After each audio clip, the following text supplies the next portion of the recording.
For Elena, the darkness had become a waiting room. The nights in their quiet lakeside home were no longer a time for rest, but a prolonged endurance test. She would lie on the cot pushed against the wall, listening to the rhythmic, synthetic inhale and exhale of the ventilator beside her husband, Thomas. That sound, steady, mechanical, indifferent, had replaced the music of their life together. Hold on just a moment before we continue. If this story is touching something in you, please take a second to like this video and subscribe. It genuinely makes a difference and helps me bring you more stories like this one. I also want to hear from you. Write in the comments. Where are you right now? Are you tucked away in a peaceful village where stars fill the sky, or surrounded by the hum and glow of a city that never sleeps? Before the stroke rearranged their world, nights were their sanctuary. They were filled with the rustle of newspapers, the clinking of tea mugs, and debates over which movie to watch.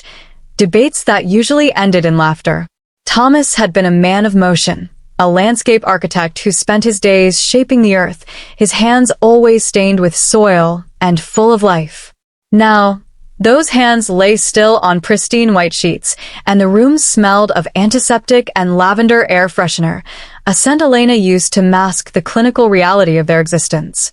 Elena would stare at the ceiling, tracing the patterns of headlights passing on the road outside, trying to ignore the crushing weight in her chest.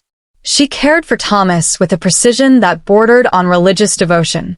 She bathed him, managed his medications, and read him the poetry he used to love, hoping the rhythm of the words would reach him in the deep fog where he now resided. But as the seasons cycled from autumn to winter, a silence had grown between them that had nothing to do with his inability to speak. It was the silence of two people who had run out of ways to be husband and wife.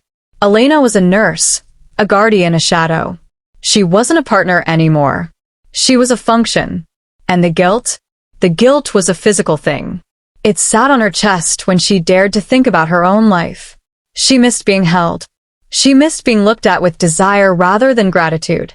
She missed the feeling of being a woman, distinct from her duties. Every morning, she painted on a smile, masking the hollowness in her eyes, because she believed that true love was a martyrdom that allowed for no complaints. But isolation is a corrosive thing. Friends had slowly drifted away, their visits becoming infrequent and awkward, leaving Elena trapped in a loop of routine. One rainy Tuesday, standing over a sink full of soapy water, she broke.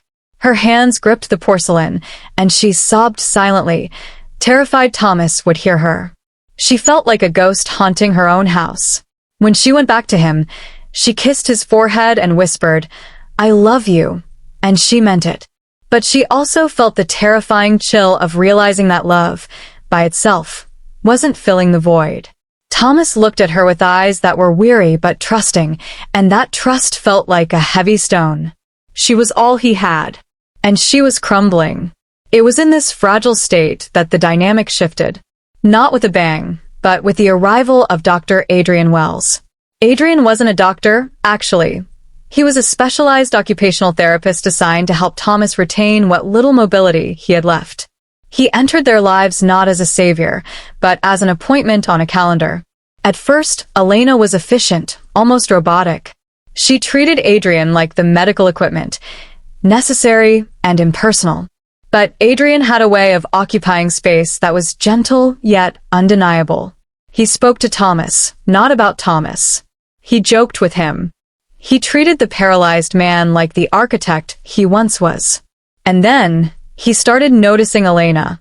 It began with small things. "You look exhausted today, Elena. Did you eat lunch?" Or, "Why don't you sit down while I work on his range of motion?" Questions. Actual questions about her well-being. It had been so long since someone asked her how she was, without looking for a medical update on her husband, that she didn't know how to answer. Slowly, the walls came down.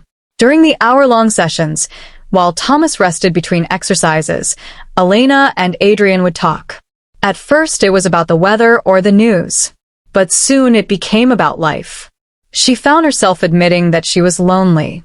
She admitted that she felt guilty for missing her old life. Adrian didn't judge her. He listened. He had a calmness that anchored her anxious energy. One afternoon, after a particularly grueling session where Thomas had been in pain, Adrian found Elena on the back porch, staring out at the gray lake. He stepped out, closing the door softly behind him. The air was crisp, smelling of rain and pine. "You're doing the work of 3 people," he said softly. "You know that, right?" Elena felt a lump form in her throat. "It's my job. He's my husband." "It's your choice," Adrian corrected gently. "And it's the hardest choice a person can make. You don't have to be made of steel, Elena. It's okay to be human." For the first time in 2 years, Elena felt seen. Not as a caregiver, but as a person with limits, fears, and needs. In the weeks that followed, the atmosphere shifted. She found herself checking her reflection before Adrian arrived. She brewed better coffee. She felt a spark of anticipation on Tuesdays and Thursdays that made the rest of the week bearable. Was it love? No. It was oxygen. She was drowning, and he was the surface. But oxygen can make you dizzy. The turning point wasn't dramatic. It was quiet. They had decided to grab a quick coffee at a nearby cafe while a relief nurse sat with Thomas for an hour, a rare luxury Elena had finally allowed herself. Sitting in the booth, the sunlight hitting the table, the conversation flowed effortlessly. They laughed. For a moment, Elena forgot the ventilator, the schedule, the sorrow. She was just Elena. Then, Adrian reached across the table and covered her hand with his. It wasn't a grab. It was a gesture of comfort after she shared a painful memory. But the electricity of that touch was undeniable. It woke up parts of her she thought had died. She looked at him, and she saw the question in his eyes. The possibility of something more.